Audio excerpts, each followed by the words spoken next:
Hello there. Now here's a few stories from today that show up the farce that is net zero.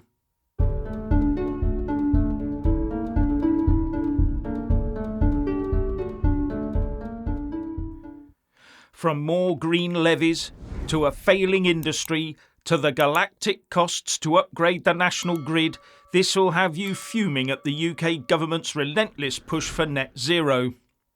Net zero at any cost. Any cost to you, that is.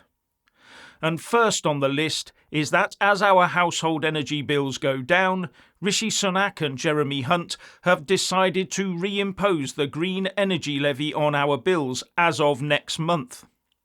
The levy had been suspended for 2 years to help with our costs, but it's now coming back after just 9 months or so. And it appears the change will not be brought up or debated in Parliament. It will go through on the sly, hoping no one notices, no doubt. And it will cost every household £170 a year. And this comes the day after the Energy Secretary Grant Shapps saying that we need to fund the transition to green energy, but not through household levies, but through general taxation or making the energy industry pay. Seems like he's got his finger on the pulse.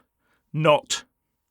And then there's the new hydrogen levy planned for introduction in 2025, something that will add another estimated £118 to your bills.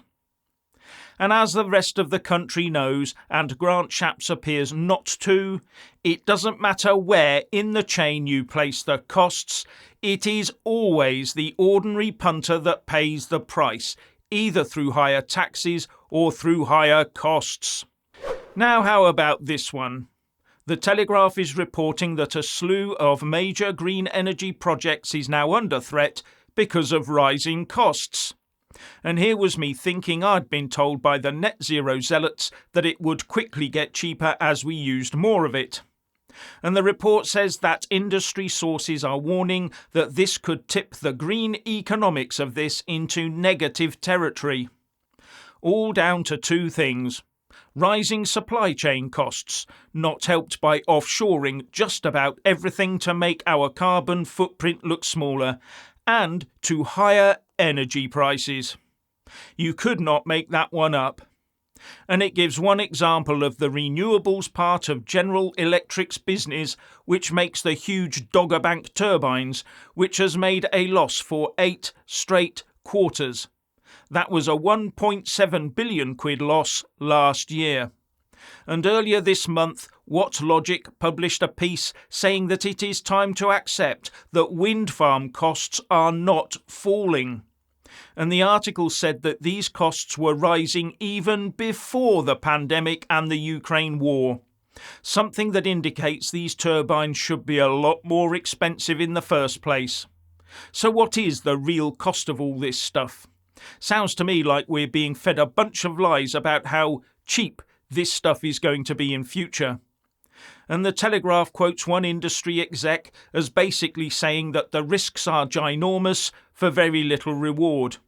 And this has led to the cheapest stuff being used to make these turbines, their foundations and cabling, leading to more failures. And just put 3 words into your favourite search engine: abandoned wind farms, and see what that throws up. Do you want one of those near you? And then the FT points to the mind-boggling scale of change needed to upgrade the UK electricity system to cater for net zero. 460,000 kilometres of new cabling to start with, and that presumably requires lots of copper and plastic. And the whole programme could cost £350 billion by 2050. Now add in the overruns and the HS2 style price inflation as we go forwards. And it now takes longer to get things through planning and court challenges. And just to remind you, here's that graph I showed a few days ago of CO2 output by countries, with China well in the lead, followed by the US and India, with poor old UK right near the bottom. And we're going to destroy our economy over this? So learning that the founder of the group that funds Extinction Rebellion and Just Stop Oil wants those organisations to stop their intrusive protests comes as bittersweet news for me.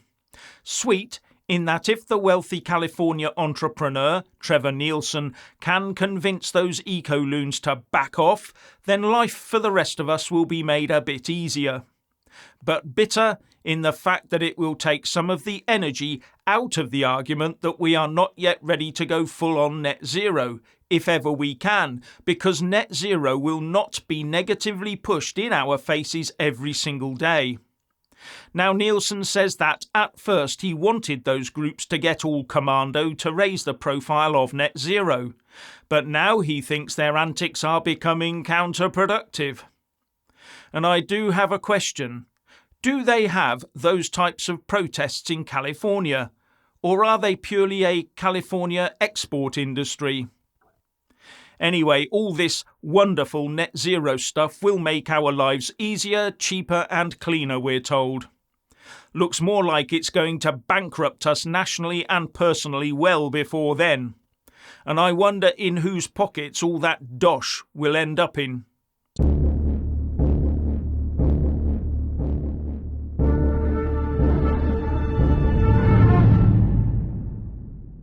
So yesterday, my good lady and myself, we went on a drive through the beautiful Welsh countryside.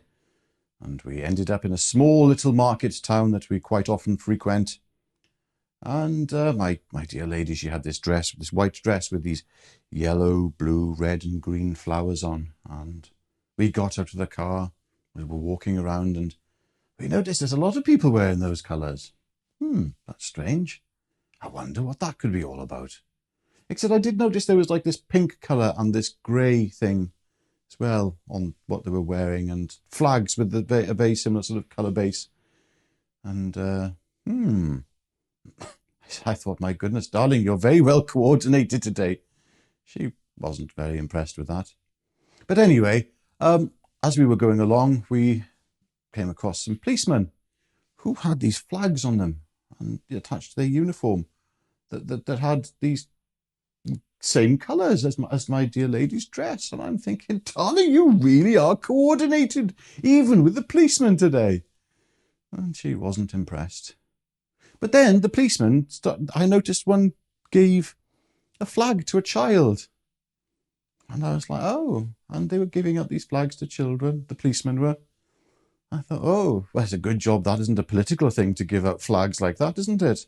Oh, my days. Imagine if that was a political act, for a policeman not to be neutral and give out a flag of a certain ideology to a small child. Anyway, that's the state of play. And when we got home, we put on Glastonbury and thought we were unfortunate to watch a bit of Guns N' Roses. But at the end, there was a song from earlier on in the Glastonbury Festival that was played by somebody called Christina and the Queens. And it was absolutely amazing, the music was. It was called Big Eye, as in like a big eye, sort of big eye. Anyway, I then decided, well, that was really good musically. And I mean, it was brilliant, let's face it. That was a true artist. Incredible. And I then went back and I watched the whole performance on the iPlayer. And I felt like I was watching a satanic ritual in what was said and the content. The artist in question may completely disagree with me, but that's what it felt like to me. In fact, I know it was. Either that or I'm completely wrong, and my perception of this thing is entirely wrong. But you watch it for yourself. Christina and the Queens, I think it was, Christina and the Queens. Brilliant musically, very, very entertaining. But if you know what you're looking for, you'll know that was, not so clever in other respects. Anyway, hope you've enjoyed your weekend and it's all gone spiffingly. And we will see you again tomorrow, where Jeff does his midday video, and I will do my section with Jeff then at 7 p.m. tomorrow evening.